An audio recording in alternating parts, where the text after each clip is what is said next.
여러분 안녕하십니까? MBS 투데이입니다. 국회 농해수위 소속 민주당 의원 등 야당 의원들이 최근 국회에서 쌀값 정상화를 요구하는 천막 농성에 돌입했습니다. 이들은 정부가 수학기 쌀값 안정 대책을 발표했음에도 신곡 가격의 하락이 계속되는 건 명백한 정책 실패라고 주장하며 정부의 특단의 대책을 요구했는데요. 한편 정부는 지난달 31일 산지 쌀값 안정을 위한 추가 대책을 내놨습니다. 이은영 기자가 전합니다. 국회 농림축산식품해양수산위원회 소속 더불어민주당 의원들은 10월 31일 국회 본청 앞에서 쌀값 정상화를 요구하는 천막 농성에 나섰습니다. 이들은 정부의 수학기 쌀값 안정대책 발표에도 2024년산 쌀값이 계속해서 하락하고 있다며 정부의 특단의 대책을 요구했습니다. 쌀값의 추세는 장관의 호언과는 정반대로 실제 10월 5일부터 하락 추세가 이어져 가고 있습니다. 이 부분에 대해서는 특단의 대책이 없는 한 쌀값의 안정은 기대할 수가 없다, 이런 판단이 돼서 지난달 15일 농림축산식품부는 수학기 대책을 발표하며 예상 초과 생산량인 7만 2천 톤을 상회하는 신곡 총 20만 톤을 시장 격리하겠다고 밝혔습니다. 하지만 신곡 가격 하락은 대책 발표 이후에도 계속됐습니다. 통계청에 따르면 정부의 수학기 대책 발표 이후인 10월 25일 전국 평균 산지 쌀값은 80kg 기준 18만 2,900원으로 전년 동기 대비 10.6%, 전순기 대비 1.1% 떨어졌습니다. 10월 5일 18만 8,156원으로 시작한 신곡 가격이 계속 하락하고 있는 겁니다. 임미애 민주당 의원은 정부의 대책 발표에도 쌀값이 잡히지 않는 이유는 시장이 정부를 불신하기 때문이라고 말했습니다.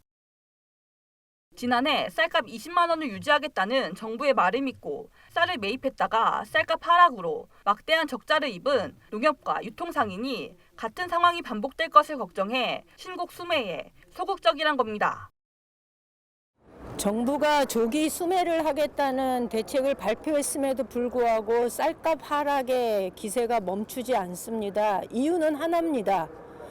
정부 당국의 농정에 대한 심각한 불신이 그 원인이라고 봅니다.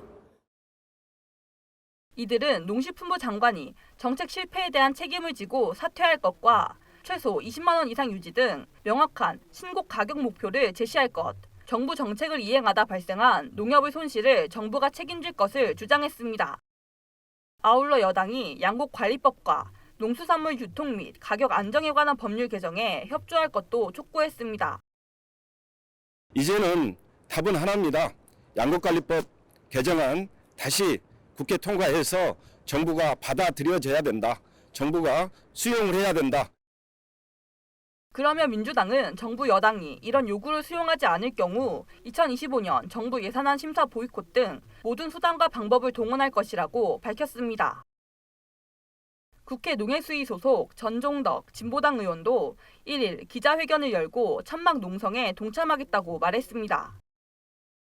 한편 정부는 수학기 대책 발표 후에도 쌀값이 오를 기미가 없자 10월 31일 수학기 대책이 현장에 조기 반영될 수 있도록 추가 방안을 내놨습니다. 먼저 올해산 공공비축용 산물벼 8톤을 12월부터 전량 인수해 시중에 공급하지 않기로 했습니다. 아울러 정부의 벼 매입 자금을 지원받은 산지 유통업체가 수학기 벼를 빨리 사들일 수 있도록 연말까지 의무적으로 신곡 물량을 매입토록 할 계획입니다. 이를 통해 정부는 10월 15일 수학기 대책에서 발표한 정부 지원 벼 매입 자금 1조 3천억 원이 현장에 빠르게 투입될 수 있게 한다는 방침입니다. MBS 이은영입니다.